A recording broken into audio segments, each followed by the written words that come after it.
এই কয়দিন নেট না থাকার কারণে, ইন্টারনেট সংযোগ বাংলাদেশে না থাকার কারণে অনেকেই অনেক কিছু করছে, আমিও অনেক কিছু করছি।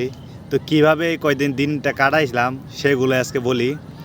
তো এই কয়দিন দিন কাটাইছি হইলো মোবাইলে অনেকের নাম্বার ছিল যাদের সাথে অনেক দিন ধরে কোনো দিনই ফোন দেওয়া হয় না, বেছে বেছে সেই সব লোকদেরকে ফোন দিয়েছি, তাদের সাথে কথাবার্তা বলেছি। দ্বিতীয়ত হলো অনেকগুলো পিকচার ছিল আগের পুরাতন পিকচার, সেগুলো দেখছি। আর আমার মোবাইলে প্রায় 5-6 মাস ধরে কিছু ভিডিও ডাউনলোড করা ছিল, সেই ভিডিওগুলো দেখলাম। সে নাটক বলেন, সিনেমা বলেন, অনেকগুলো ডাউনলোড করা ছিল, দেখা হয় না প্রায় 7-8 মাস ধরে দেখা হয় না, সেগুলো দেখলাম। আর ফেসবুক নিয়ে টেনশন করলাম, ইউটিউব নিয়ে টেনশন করলাম যে কি হইতেছে না হইতেছে, কি হইতেছে না হইতেছে। আর আপনাদের কথা চিন্তা ভাবনা করছি, আপনারা কীভাবে আছেন না না আছেন সেগুলো জানার জন্য। দ্বিতীয়টা হলো এই কয়েকদিন নেট সংযোগ না থাকার কারণে কিন্তু অনেকেই অনেক কিছু করছে। তো এদের মাধ্যমে অনেকটা ভালো লাগছে পৃথিবীটা যে কীরকম ছিল। মানে এই কয়েকদিন নেট না থাকার কারণে পৃথিবীটা সেই 90 দশকের মতো হয়ে গেছিলো। আমরা ছোটোবেলায় কীভাবে কাটাইতাম সেই দিনগুলোর মতো হয়ে গেছিলো। যেমন সাপোজ আজকে এই ভিডিওটা করার সময় যখন রাস্তা দিয়ে আসতেছিলাম, দেখছি নেট সংযোগ না থাকার কারণে, ইন্টারনেট না থাকার কারণে এক মহিলা আরেক মহিলার মাথা দেখে দিতেছে। যদি এটা নেট থাকতো তাহলে কিন্তু কখনোই দেখে দিত না। দ্বিতীয়ত হলো এখন সবাই গাড় উঁচু করে বা উঁচু করে চলাফেরা করে, মানে সোজা যদি উঁচু করে চলে। আগে তো মোবাইল টিপতে টিপতে গাড় নিচা করে চলাচল করতো, এখন বাঙালি গাড় উঁচা করে চলাচল করে। আর দ্বিতীয়ত হলো এখন মানুষজন চলাচল করে আশেপাশে যা আছে সব কিছু দেখে। আবার অনেকে হলো, আমি জীবনে দোকানে বই আড্ডা দিই না, আমি নেট সংযোগ না থাকার কারণে কিন্তু আমি দোকানে বই আড্ডা দিছি। তেমনই অনেকে অনেক কিছু করছে।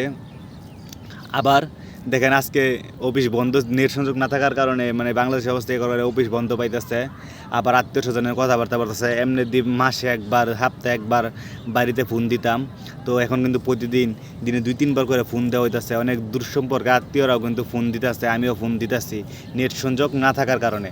তো এটাই হলো মূল কথা, যে নেট সংযোগ না থাকার কারণে কিন্তু অনেকটা উপকার হইতেছে মানুষের অনেকটা উপকার হইতেছে। যেমন এই দেখেন আমার পিছনে, আমি আপনাদেরকে আরেকটা জিনিস দেখাই শেষ মুহূর্তে ভিডিওটা। তো আমি আরও অনেক কিছু করছি, তো সেই করাটা মানে সেটা কিন্তু আমি পূর্ণভাবে মানে শেষ করতে পারবো না বইলা কী কী করছি, আবার এতটা মনে হইতেছে না। তো আরেকটা দেখেন, এই যে আমার পিছনে অনেক মানুষ খেলাধুলা করতেছে, তারপরে করতেছে। আরেকটা জিনিস দেখায়, নেট সংযোগ না থাকার কারণে আরেকটা জিনিস উপকার হয়েছে। এই দেখেন নেট সংযোগ না থাকার কারণে কিন্তু ওই যে নেট কানেকশন না থাকার কারণে যে মা তার বাচ্চাদেরকে নিয়ে ঘুরতে বাইর হইছে, ঠিক আছে। তারপর আবার একটা দেখায়, নেট সংযোগ না থাকার কারণে এই দেখেন তার ফ্যামিলিদেরকে, নাতি করে নিয়ে, মানে আঙ্কেলরা, মারা তাদের আত্মীয় স্বজনকে নিয়ে কিন্তু ঘুরতে বাইর হইছে। তো এটা কিন্তু সব নেট নাই যে আবার অনেক পোলাবান খেলতেছে। এটা কিন্তু ভাই বাংলাদেশের এই পরিবর্তন ওই দেখেন, একজন মানুষ নিরিবিলি বসে রয়েছে, ঠিক আছে। তো একজন মানুষ নিরিবিলি এখানে কিন্তু বসে রয়েছে। তো নেট সংযোগ না থাকার কারণে কিন্তু এই কাজগুলো হইতাছে, ঠিক আছে। তো এই দেখেন, এই যে বুঝছেন, আর ওই দেখেন কত মানুষ ঘুরতেছে। তো এটা কিন্তু নেট সংযোগ না থাকার কারণে, ঠিক আছে। যদি যদি বাংলাদেশে নেট কানেকশনটা থাকতো তাহলে কিন্তু এগুলো কখনোই চোখে পড়তো না, ঠিক আছে। সবাই কিন্তু ঘরে বসে থাকতো, গাড়ি নিচু করে বাঁচতো। তো নেট সংযোগ না থাকার কারণে এই উপকারটি হয়েছে। অনেকের সাথে কথাবার্তা বললাম, অনেকটা ভালো লাগলো। তো কে কীভাবে কাটাইছেন ছোট্ট করে কমেন্টে বলে যান। ধন্যবাদ সবাইকে, ভালো থাকবেন, সুস্থ থাকবেন।